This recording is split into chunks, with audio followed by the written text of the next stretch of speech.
진실을 왜곡한 CBS 다큐. 최근 한국 기독교를 대표하는 방송국 CBS에서 총 8부작으로 된 관찰보고서 신천지에 빠진 사람들을 제작하여 4주간의 방영이 시작되었습니다. 3월 16일과 17일에 방영된 1부와 2부에서는 젊은 청년들과 그의 가족들이 신천지 때문에 불행해지는 듯이 보였는데요.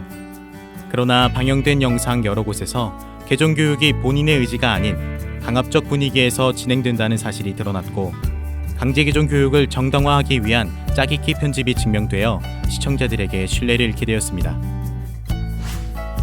방송심의에 관한 규정을 살펴보면 방송은 제작기술 또는 편집기술 등을 이용하는 방법으로 대립되고 있는 사안에 대해 특정인이나 특정 단체에 유리하게 하거나 사실을 오인하게 해서는 아니 된다고 기술되어 있습니다. 이어 방영된 3부 중독에서는 어떤 내용을 다루고 있는지 살펴보겠습니다. 3월 23일에 방영된 3부 중독에서는 신천지 신앙을 하는 사람들이 잘못된 비유풀이로 빠져든다고 하는데 사실인가요? 강제개종 목자 신씨가 신천지는 잘못된 비유풀이를 한다고 했는데요. 이들의 주장하는 내용을 먼저 들어볼까요? 그럼 사람들이 무엇 때문에 이렇게 빠져드는가 하면 신천지 같은 경우는 다른 게 없습니다. 오직 교리예요, 교리. 신천지는 오직 성경 공부 요거 하나 때문에 가는 겁니다. 가장 치명적인 중독성이 있는 교리가 뭐냐? 말씀의 짝교리입니다. 말씀의 짝, 비유풀이라고 그러죠, 흔히. 비유풀이. 천지 만물 창조가 아니에요, 신천지는. 천지에 대한 비유가 결국 신천지 출현을 정당화하기 위해서, 그게 마치 성경적인 것 같이 미혹하기 위해서 비유풀이를 가지고 성경을 완전히 다 왜곡시켜버려요. 신 씨가 주장하는 것은 창세기 1장이 육적인 창조라는 내용인데요. 네, 먼저 성경은 육적인 것과 영적인 것을 구분하여 깨달아야 합니다. 창세기 1장을 육적인 창조로만 본다면 이치적으로 맞지 않는 부분이 참 많습니다. 창세기 1장을 살펴보면 첫째 날 빛을 창조하시고 넷째 날 해달별을 창조하게 되는데요. 넷째 날에 해달별을 창조한다면 첫째 날 빛은 무엇일까요? 빛이 해라면 하늘의 해가 두 개가 되는데, 자연의 이치만 알아도 육적인 창조가 아닌 육적 창조를 빙자한 영적 창조라는 사실을 알 수 있습니다. 정말 육적인 창조로 본다면 이치적으로 맞지 않는 부분들이 너무 많네요. 질문이 있는데요. 그렇다면 신천지에서는 하나님께서 육적인 천지를 창조하신 분이심을 믿지 않는 건가요? 좋은 질문이네요. 신천지에서는 하나님의 육적 천지 창조를 부정하지 않습니다. 히브리서 3장 4절에 기록된 말씀에 하나님은 세상 만물을 창조하신 천지 창조주이심을 믿고 증거하고 있죠. 그럼 다음 내용을 들어볼까요? 우리는 아담 전에는 사람이 있다고 믿습니까? 없다고 믿습니까? 없죠, 당연히. 왜? 아담이 첫사람이니까. 아담을 첫사람이라고 그러니까. 하나님이 제일 먼저 창조한 사람이 아담이죠. 네, 저도 아담이 인류의 육적 첫사람이라 아담 전에는 사람이 살지 않았다고 알고 있어요. 아담 전에 사람이 살았다는 사실은 성경을 통해 충분히 알 수 있습니다. 창세기 4장 13절에서 17절을 보면 아담의 장남 가인이 아벨을 죽이는 죄를 저지름으로 자기를 죽일까 하여 두려워한 사람들도 있으며, 가인과 결혼한 여자도 있습니다.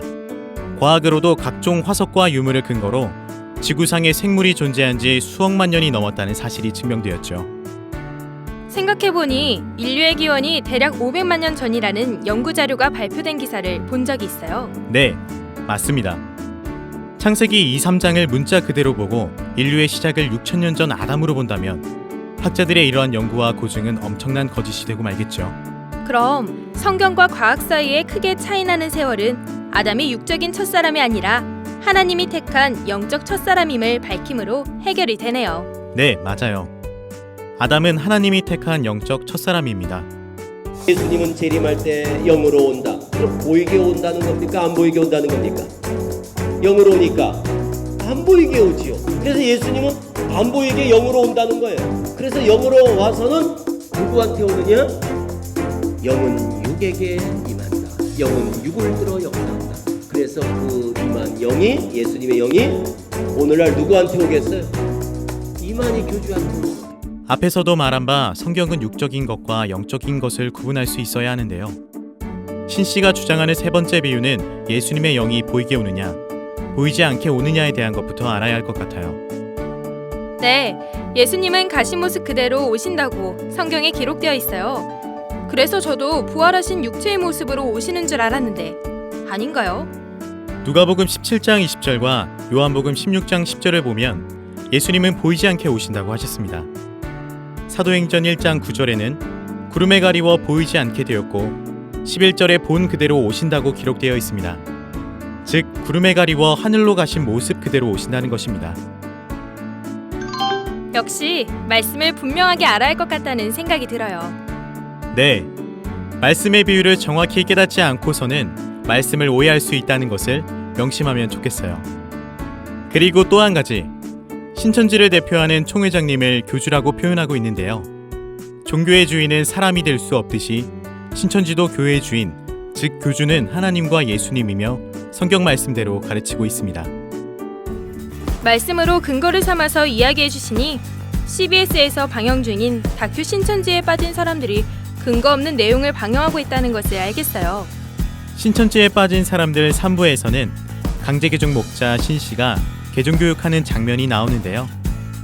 당시 현장에 있던 강사님의 증언이 이어질 예정입니다. 2부에서 만나 뵙겠습니다.